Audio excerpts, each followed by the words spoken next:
Okay, what we're going to be making today is a really simple almond butter cookie.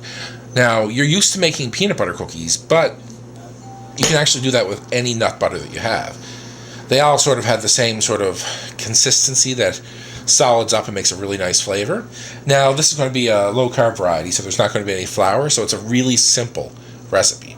You're going to need your nut butter, which we have here some nice organic 100% natural almond butter. I'm not giving you the brand because, you know. We have some vanilla. We have a cup of sugar substitute. Now, I'm using a Splenda here. You can't use, like, a lot of those liquid sweeteners a lot of people like. You have to actually use something that has the same sort of effect that sugar does, because you want that to glue everything together and make it, you know, cookie-y, because you're not using flour. Then we're also going to be using a large egg. Now, the almond butter, you're going to notice that when you open it, it looks a little runny. That is okay, because it doesn't have a lot of the chemicals in it and whatnot that, like, commercial peanut butters do. So it's just like an organic peanut butter in that respect, that it separates. The oil sort of comes to the top. So you just have to give it a little bit of a stir. I know this does not look appetizing, but it is. It's actually beautiful roasted almonds, like ground up. That's literally the only thing on the label is just roasted almonds. It's really good too. You're going to love it. Okay, so we got our handy dandy mixer here with our bowl and our paddle. Okay, we put our 1 cup of sugar type material. It's Splenda, just, you know, saying. And we put our egg in. Ooh. Okay, put that in our little waste bin. And then we put a cup of the nut butter. I'll take that off for a second. I always leave it on because it looks really nice, but I'll just put that there, actually, where you guys can see it a little better. Okay. Now we're going to be putting about a cup of this in. There we go. Just a pinch more, I think.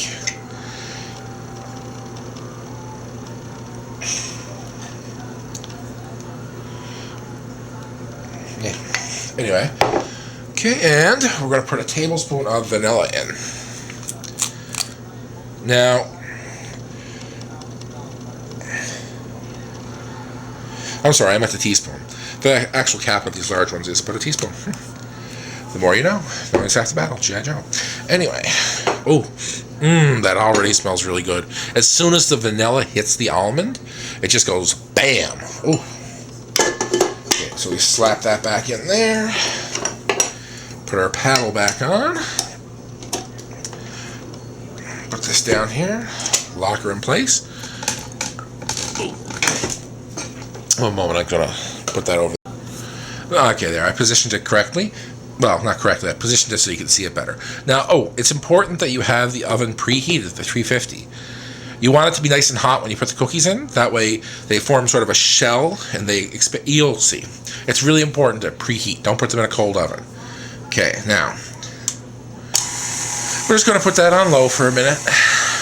Not low. 1. Or 2? No, 1. Just long enough for everything to get all mixed together. Then we want to... the vanilla and the almond go really, really well together.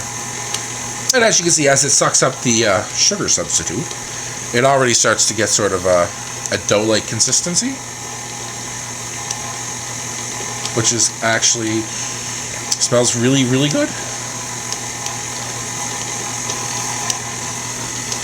Now, at this point, I should note that you can actually add in pretty much any sort of nut butter you want, as long as it's not too runny in its natural state. The extract, I used vanilla, but if you wanted to, you could use any sort of extract you wanted to pump it up a little.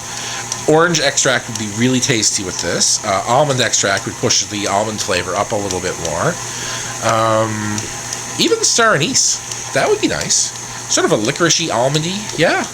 You can really, really experiment with this type of cookie to sort of, try to find what you like the most. I really recommend experimentation with this. Like, think of it like modular cooking. We got the base, but now we can sort of like swap one thing out for another. Like, imagine this with a walnut butter, and what would go with walnut? Walnut sort of savory. Ooh, lemon extract? Lemon walnut? Ooh, that might be nice. Yeah, that's something to try. I think I'll try that next time. Okay, this is pretty much completely mixed. Now you'll see how it's nice and crumbly. That's just what we're looking for, because just like a lot of other doughs with a flour, if you're going to, you have to get it to a crumbly spot with the butter. It's like pretty much that's baked. Now the cool thing is that we can't really overmix this. This isn't going to form gluten. They're not going to get chewy. Like if you had a cookie and just let it go like this, no, it'd mess it up. But this is not going to get messed up by overmixing. Okay, so we just, as long as everything is completely, everything is beautifully combined. Okay, we're just going to turn that off.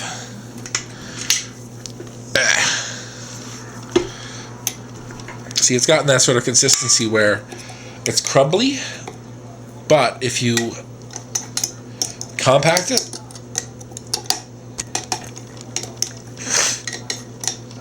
it goes together beautifully.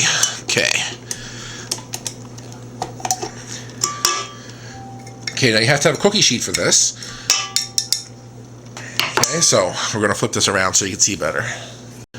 Okay, now what we're going to do is you just take a little handful like this. Depending on how big you want your cookies. I want, let's say, about golf ball sized balls. So you just take it like this, and your hands, give it a good squeeze over the bowl, so just sort of gently roll it into a ball.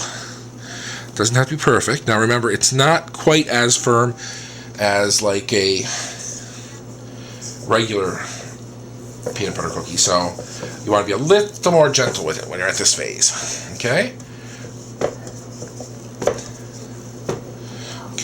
they're about golf ball size. Just sort of form them. I'll just fast forward a bit. Okay, and here we have the balls all done up. Now we're just going to take the fork, sort of press them down like this, just as you would any peanut butter cookie. Now you remember, you want to have that oven nice and preheated. You don't want any sort of smash these mofos down.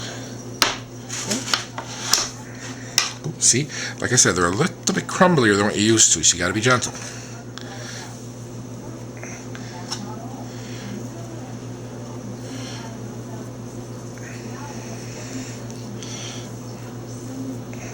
If you could smell what I'm smelling, you'd be like, oh, damn.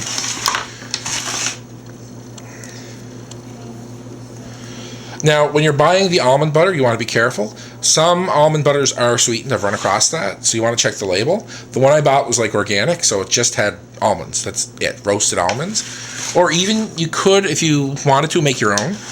It's just as simple as taking